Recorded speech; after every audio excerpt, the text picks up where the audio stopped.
Hi guys, welcome to TFA Files TV. Murise kuma TV ese nyika tadzoka nedzimwe nhau dziri kupisa dziri kutenderera pa social media, but imanje breaking news. The ZRP confirms that musician Energy Chizanga, aged 34, aka Freeman Hkd, is currently being interviewed by CID homicide in connection with ongoing investigation into criminal allegations and association with the armed robber suspect.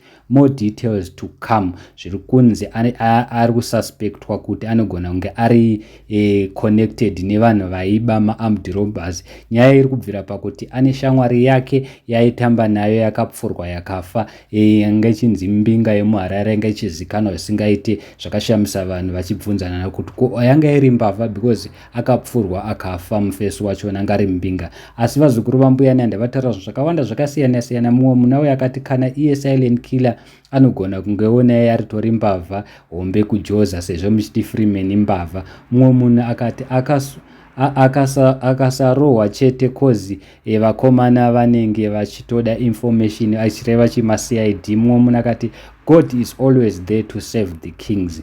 Mumwe munhu akati it's his name. Ndashamisika. Anonzi Freeman, anonzi Energy Chizanga, andasingazvizivi, ndozvataurwa nemumwe munhu. Mumwe munhu akati ngava mukande mukati. Mumwe munhu akati there is no smoke without fire. Mumwe munhu akati ngavaite basa mumuise paradar. Ane zvaanoziva mukomana about marobbers ari kuitika mu-H-Town. Ndozvataurwa nemumwe munhu anzi ngavamuise paradar, anogona ngachiziva something nemarobbers ari kuitika mu-H-Town. Mumwe munhu akauya akati polisi ikungoitawo basa rayo, kana ari bo he will walk away, sezita rake Freeman. I just pray he is innocent.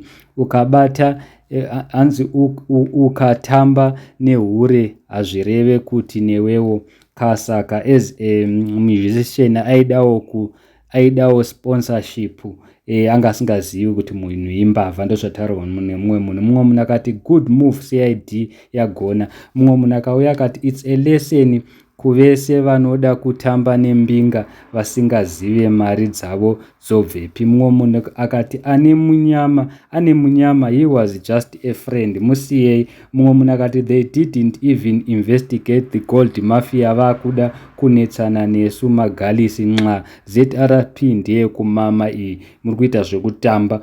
Mumwe munhu akati vanopenga ngavasade kudyira mwana mari yake, achireva chi-ZRP. Mumwe munhu akati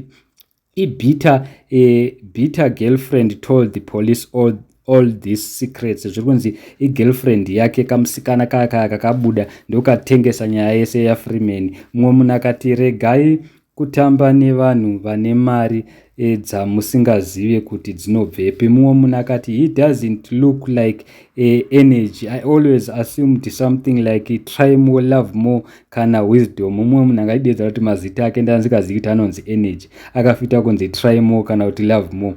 Mumwe munhu akati questioning yeCID yepazimba hakusi kumamiswa here. Mumwe munhu akati in other words siyanai nevanhu vanoti vane mabusiness amusingazivi. Saka vanhu vataura zvakawanda. Ndizi please comment down below mutiudze kuti which one is which. Mumwe munawe akati ZRP madod sure music is an art, there is nothing wrong about that robbery song also sponsor akauya, because vamwe vanhu vari kuti ZRP iri kuti sezvakaimba ngoma yekuti robbery ndio pane connection, saka vanhu vari kuti aiwa ngavasiyana nani naHkd, hapana zvaanoziva. Mumwe munhu akati kudziya moto wembavha watove mbavha. So handisi guys not kudi. Mumwe munhu ati thank God it's Hkd, if it was big man he was going to disappear forever. Mumwe munhu akati choose friends wisely, ukadziya moto wembavha newewo watove mbavha. Thank you so much.